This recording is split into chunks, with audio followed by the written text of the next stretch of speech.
Welcome to the deep dive. Today, we're really getting into some powerful source material, looking at the very architecture of the human mind. Right. We're talking about the ego, collective dysfunction, and the potential for a radical transformation of consciousness. It's the ultimate blueprint analysis, really. This isn't just about, self-improvement in the usual sense. No. We are tackling a profound structural evolution, something that ancient traditions have been pointing to for, millennia. The question isn't just whether we should change, but maybe whether we must. That's an intense way to start. Before we get into the really dense material, there's a beautiful, almost unexpected way these sources introduce the whole idea. Yeah. They start with flowers. It's surprisingly evocative, isn't it? The idea is that flowers are seen as the enlightenment of plants. Enlightenment of plants.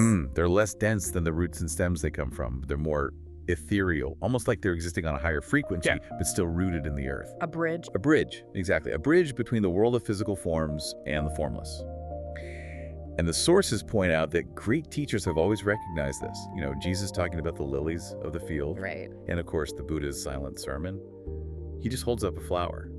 And only one person, the monk Mahakasyapa, understands.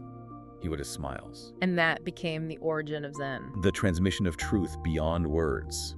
So these messengers, flowers, crystals, they're preparing us for our own inner flowering. So our mission for this deep dive is clear. Understand the density of our conditioned mind, that sort of unpolished rock, and figure out the steps to become, as the source says, transparent to the light of consciousness. And to even begin that, you first have to diagnose the problem, the collective illness. Okay, section 1, the human condition. The sources claim that the normal state of the human mind is dysfunctional. That's a pretty bold statement, is it? Is it fair? Well, if you look at the evidence, both historical and spiritual, it's not really hyperbole. It's more of an empirical observation that you see across almost all ancient traditions. They all agree on this. They all agree that the default state of mind is flawed, and that this flaw inevitably leads to suffering. So what do they call it? What are the terms they used? In Hinduism, they call this delusion Maya, the veil of illusion. Some sages were really blunt about it. They just said, the mind is Maya. Wow. So the internal narrative is the trap itself. Precisely. In Buddhism, it's called dukkha. And that's often translated as suffering, but it's deeper. It's unsatisfactoriness, misery, this constant friction. And in more Western context. You have the concept of original sin. And if you strip away all the cultural baggage, the original Greek, hamartia, just means to miss the mark. To miss the mark. To live unskillfully, blindly. And so you cause suffering. They all agreed on this one point. The unexamined life is a life of suffering, and it's self-inflicted by a delusional mind. But here's the massive paradox, right? This flawed mind is also brilliant. It creates Bach, quantum physics. And yet we constantly see that same intelligence placed in the service of madness. That paradox is. Yeah. It's the defining feature of where we are evolutionarily. The sources point to the 20th century as the moment this became just undeniable. High-tech weapons, poison gas. Intelligence married to madness. The numbers are just chilling. The sources state that over 100 million people were killed violently by other humans in the 20th century. 100 million. You're talking about the Holocaust, Stalin's purges, state-sponsored extermination. That history should just force us to stop and ask, what is this collective pathology? And it's a pathology that doesn't just vanish if you try to change the external world. You look at historical movements like early communism. Right, noble ideals. Exactly, noble ideals of equality and justice. And they fail spectacularly. They become new forms of oppression. And the reason is they tried to create a new earth without changing the old heaven, the inner reality. They didn't account for the destructive blueprint inside the psyche. The ego. Which brings us right to section 2, the ego. If the ego is this blueprint for dysfunction, we need a really precise definition. What is it? Fundamentally, the ego is identification with form. It's a mental construct, a collection of recurring thoughts and emotional patterns that we mistakenly invest with a sense of I. The identity you build for yourself. But it's not the awareness that you are. So how does it build this false self? Where does that process even start? It starts with thought itself. Think about René Descartes. I think, therefore I am. Foundational to Western philosophy. And, the sources argue, the very root of the ego, equating your identity with that incessant mental chatter. So that voice in your head, the one that's always judging, planning, worrying, That's the core of the false self. It is. But later, you had thinkers like Jean-Paul Sartre, who started to see a separation. He said, the consciousness that says I am is not the consciousness that thinks. Ah, so that's the first crack in the armor. It's the recognition that there's an awareness that is prior to thought. And that awareness, that's presence. Okay, so beyond thought, where does the ego go next to build its identity? To the external world. Identification with things, with having. The ego is inherently unstable, so it seeks permanence in material form.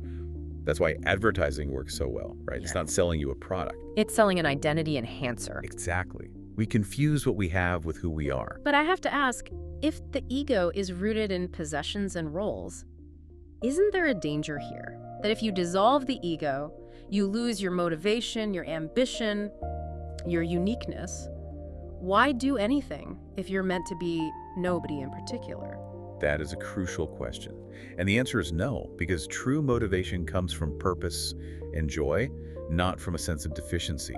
The ego's engine is the feeling of not enough. We mistake that for a creative impulse. Right. And there's a story from the sources that just illustrates this so perfectly. The story of the lost ring. The story of the lost ring. You have this woman, she's facing a terminal illness, and she's thrown into this overwhelming state of distress and anger because she lost a diamond ring. A ring from her grandmother, so it had sentimental value.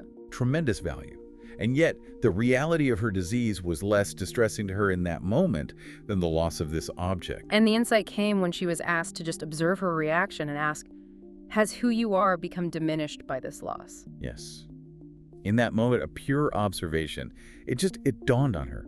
Her fundamental I amness was completely untouched. The suffering wasn't about the object. It was about the thought form. My possession is gone.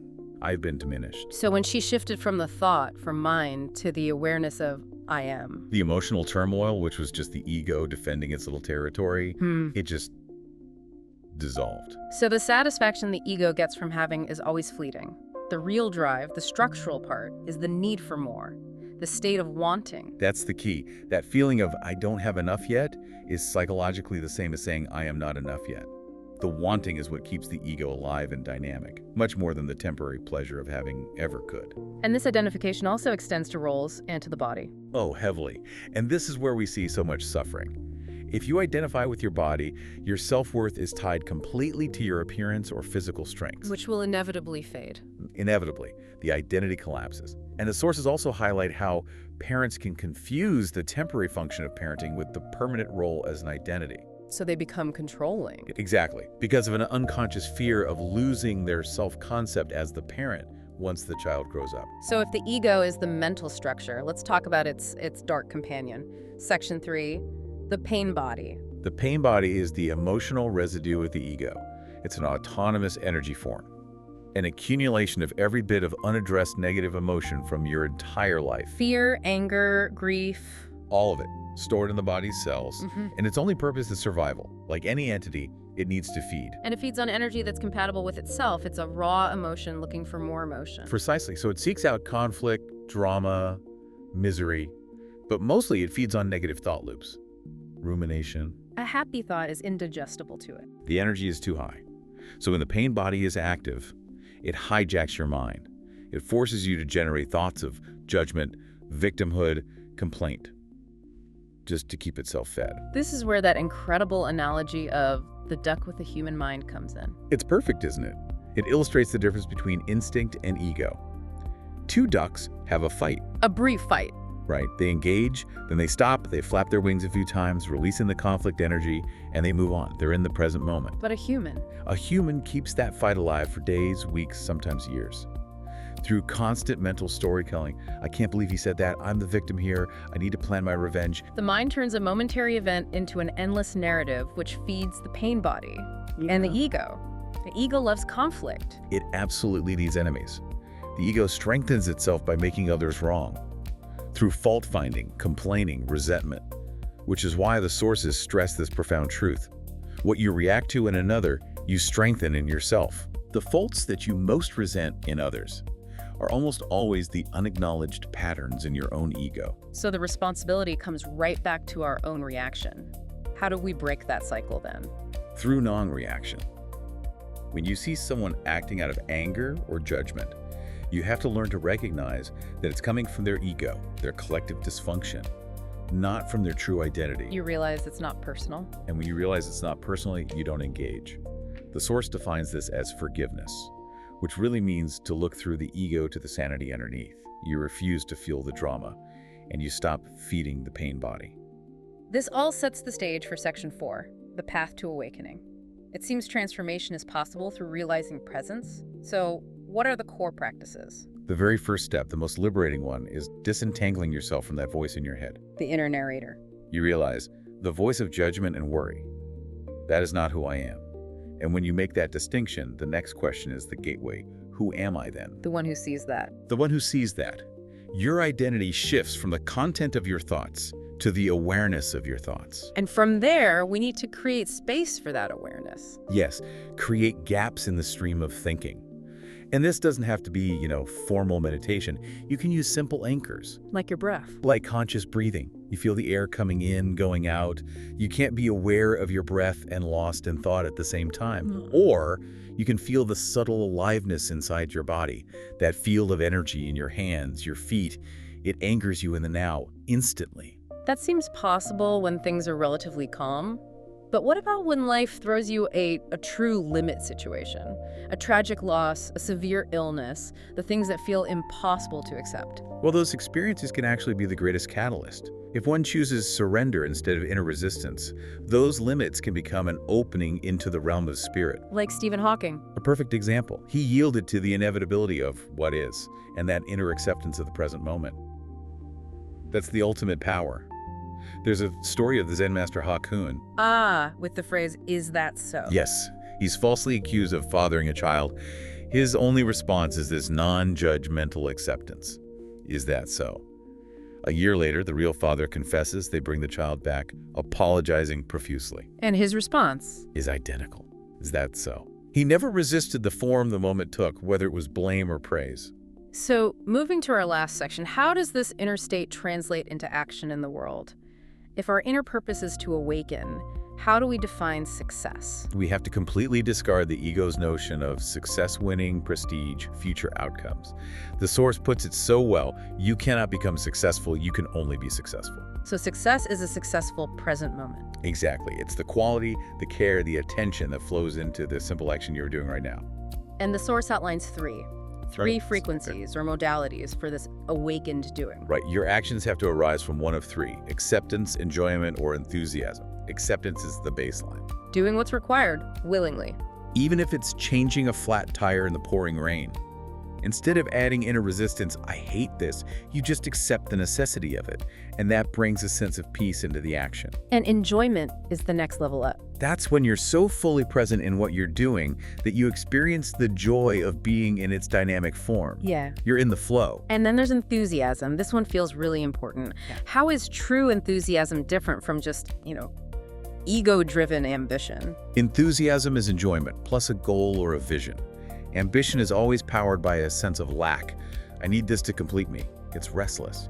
True enthusiasm, on the other hand, is the full flow of life energy. It lacks nothing. It's already full. It's not about being famous. It's about the vision of inspiring people. And it has immense power because it's detached from the outcome. Exactly. There's no fear of loss. Finally, this all redefines our idea of abundance. Completely. Abundance is an inner state first. The ego creates scarcity by focusing on lack. The sources are clear. You cannot receive what you don't give. You have to first acknowledge the fullness of life that's already here, the sun, the air, the flowers, to awaken the abundance that's dormant within you. Only then can it flow out. This has been just a profound look into the machinery of our own minds. And the sources are really clear that the choice for humanity now is an urgent one. Evolve or die. The spiritual awakening, that new heaven of inner consciousness, has to come first. And from that, new earth can be reflected in the outer world. And the path to that true strength is allowing the ego to diminish, being content with being nobody in particular. Because that's what allows your true self, your presence, to finally emerge. We want to leave you with one final thought, and it's built on that idea of detachment. Remember the story of the king who was given a ring inscribed with the phrase, "This too will pass"? It embodies those three keys to enlightened living: non-resistance, non-judgment, and non-attachment. It gives you incredible comfort in bad times, knowing that all suffering is temporary. But ask yourself this. What is the deeper purpose of that phrase in times of great joy and success? Why is the conscious realization that this too will pass the key to enjoying life even more fully? It's because that awareness of the transient nature of everything, even happiness, it brings a kind of detachment. You become free to embrace the beauty of the moment without the fear of eventually losing it. The moment you stop clinging to the form, you gain the inner space to truly live. So we encourage you to carry that question with you.